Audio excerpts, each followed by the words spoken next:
فرماتے ہیں رات کو میں اور جناب عمر نکلے تھے تو ایک مکان میں ہم نے دیکھا کہ ایک عورت نے نا اس کے بچے بار بار شور کر رہے ہیں اور وہ کچھ پکا رہی ہے، آواز آ رہی ہے۔ تو حضرت عمر نے دروازے پہ دستک دی، کون ہے دروازے؟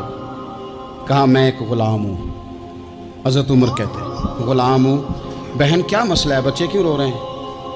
تو بی بی کہنے لگی تمہیں کیوں بتاؤں، جاؤ نا اپنا کام کرو۔ حضرت عمر نے اصرار کیا تو تلخ لہجے میں، اس تلخ لہجے میں بی بی کہنے لگی دعا کرو اللہ میرے اور عمر کے درمیان قیامت میں فیصلہ کرے۔ کیسا حکمران ہے کہ اس کی حکومت میں میرے بچے بھوکے سوتے ہیں، یہ میں نے پانی میں روڑے ڈال کے چڑھائے ہیں، لیکن یہ پیٹ کی بھوک یہ بڑی ڈاڈھی ہوتی ہے، یہ نیند بھی نہیں آنے دیتی۔ خیال تھا رو دو کہ سو جائیں گے پر سو بھی نہیں رہے۔ حضرت فاروق اعظم دوڑے گئے، گھر سے سامان اناج غلہ کندھے پہ رکھا۔ خادم کہتے ہیں میں نے کہا کہ مجھے دے دیں، فرمانے لگے چل تو وعدہ کرنا قیامت میں بھی میرے بوجھ اٹھائے گا۔ کہ حضور نہیں، وہ تو میرے بس کی بات نہیں۔ فرمایا پھر مجھے کرنے دے۔ دوڑے آئے، اس خاتون کے دروازے پر لا کے وہ چیزیں رکھی، کہا بہن اگر تو پردہ کر لے تو یہ غلام نا آج کھانا پکا دے تیرے بچوں۔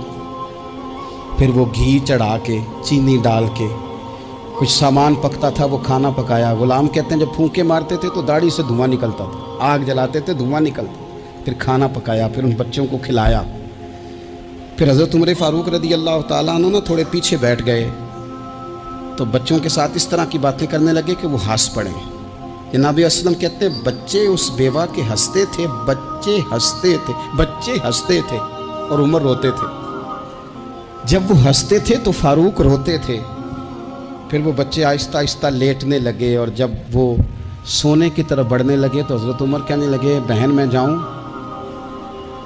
کہنے لگی رب تیرا بھلا کرے، میرا کلیجہ پھٹ جاتا اگر میرے بچوں کو آج شام بھی روٹی نہ ملتی۔ تو سیدنا فاروق اعظم رضی اللہ تعالیٰ عنہ کہنے لگے پھر تو میرے لیے دعا کرے گی؟ کہنے لگی میں دعا کرتی ہوں اللہ عمر کی جگہ تیرے جیسا کو نیک آدمی بٹھا دے۔ تو حضرت عمر کہنے لگے ایک چھوٹی سی گزارش بھی مان لو گی؟ کا کیا؟ فرمانے لگے کوئی یہ میری خدمت اگر پسند آئی ہے تو عمر کو معاف نہیں کر دیتی؟ غلطی ہو گئی، اسے پتہ نہیں تھا۔ اپنے منہ سے کہنے لگے سیاںا بھی نہیں، باشعور بھی نہیں، اسے چاہیے تھا خلافت کی ذمہ داریاں نہ لیتا، لیکن حضرت صدیق نے کہا تو وہ مان گیا۔ اگر تو قیامت میں اس کی شکایت لگائے گی تو بڑا کمزور پڑ جائے۔